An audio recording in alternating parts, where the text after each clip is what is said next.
Hello guys, स्वागत है आपका हमारे चैनल बेट टॉक पे। लास्ट डे मैंने दो वीडियोस अपलोड किए थे रिगार्डिंग वजीरेक्स की जो न्यूज़ आई थी कि वो जल्दी रिफंड लोगों को देने वाले हैं। लेकिन फिर भी बहुत सारे यूजर्स को बहुत सारा कन्फ्यूजन है अभी भी। कुछ लोगों ने काफ़ी चीज़ें पूछी हैं कमेंट सेक्शन में भी। और साथ ही साथ एक ट्विटर पे, एक्स अकाउंट पे एक ट्वीट वायरल हो रहा था कि क्या बाइनेंस ने स्टेप इन किया है $230 मिलियन जो है वजीरिक्स का हैक हुआ था उसके रिम्बर्समेंट के लिए। ऐसा क्यों हुआ?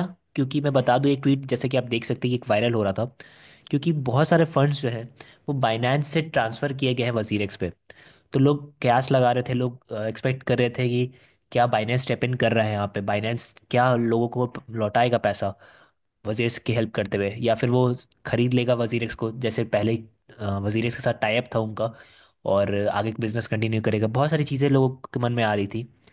तो उसके रिगार्डिंग वजीरेक्स की साइड से भी कुछ चीज़ें निकल के आई। उन्होंने भी एक एक्सप्लेनेशन दिया है, मैं आपको दिखा दूँ वो ट्वीट कि we are currently in the process of rebalancing tokens as part of this. You may notice fund movements between various cold wallets. The temporary consolidation of assets is a necessary step before final allocations to secure cold wallets. तो actually में हुआ क्या है कि वो rebalancing कर रहे हैं। बहुत सारे टोकन्स जो उनके हैक हो गए थे फ्लोकी में, पेपे में, बहुत सारे तरीके से, वो तो हैकर लेके चला गया। तो अब उनको उसी टोकन्स में, मैं एक क्लैरिटी के साथ बता दूं, बहुत सारे यूजर्स पूछ रहे थे कि क्या उन्हें यूएसडीटी के फॉर्म में मिलेगा या उसी टोकन के फॉर्म में मिलेगा जो उनका हैक हुआ था, चोरी हुआ था।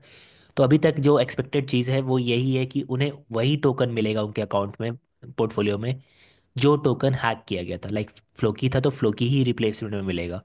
तो बात ये थी कि जो एक्सचेंजेस पे अवेलेबल था वजीरेक्स के पास, वो सारे टोकन्स तो हैकर हैक करके चला गया। तो अल्टीमेटली बाइनेंस पे जो है, इसलिए उन्होंने ट्रांसफ़र किया था फंड्स अपना, क्योंकि उनको पहली बात तो वजीरेक्स को के पास जो बचे हुए टोकन है, लाइक बिटकॉइन हो गए, बहुत सारे जो टोकन से बचे हुए, बुल रन चल रहा है, सीजन अच्छा है, तो प्राइस उनकी बढ़ गई। तो अल्टीमेटली वो केपेबल है कि उस पर्टिकुलर बिटकॉइन को या किसी और टोकन्स को जो हैक नहीं हुए थे उसको सेल करें प्रॉफिट में। और वो बाइनेंस पे ट्रांसफ़र किया था उन्होंने फंड बाई करने के लिए, क्योंकि बहुत ज़्यादा बड़ा अमाउंट बाई करना था और इतनी लिक्विडिटी जो है बाइनेंस जैसा बड़ा एक्सचेंज ही प्रोवाइड कर सकता है।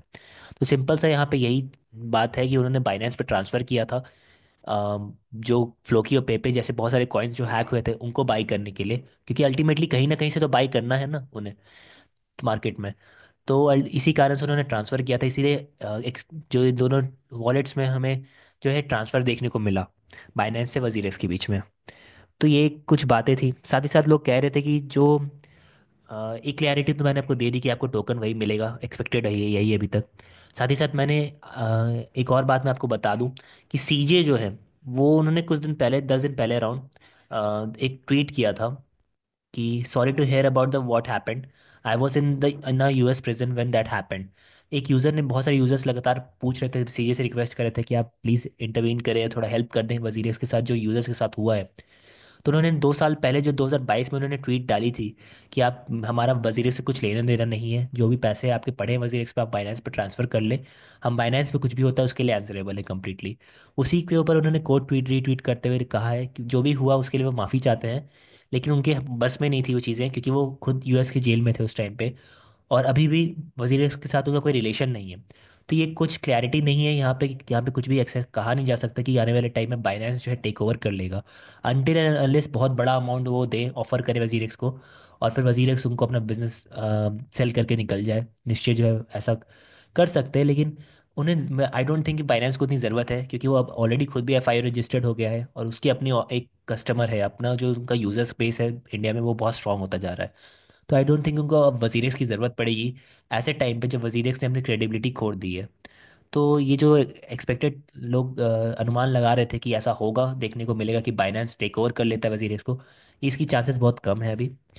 तो इसका भी कन्फ्यूजन मैंने आपको क्लियर कर दिया है। साथ ही साथ मैंने कल एक और बात बताई थी कि थोड़ा सा एक कन्फ्यूजन है अभी भी कि जो टोकन्स आपको मिलेंगे रीइंबर्समेंट के बाद, उसको आप एक बार में विड्रॉ कर पाएंगे या नहीं, वो थोड़ा देखने वाली चीज़ होगी, क्योंकि अल्टीमेटली लिक्विडिटी क्राइसिस फिर से फेस करना पड़ जाएगा एक्सचेंजेस को, क्योंकि अगर एक बार में बहुत सारे लोग बहुत सारे टोकन सेल करने लग जाएंगे प्रॉफिट्स में, तो फिर दिक्कत हो जाएगी वजीरिक्स को। तो अल्टीमेटली आई पर्सनली थिंक कि शायद वो कुछ रिस्ट्रिक्शंस लगाएंगे कि आप एक बार में टोकन सेल ना कर पाओ, पार्ट्स में कर पाओ, कुछ ऐसी चीज़ें देखने को हमें मिल सकती है।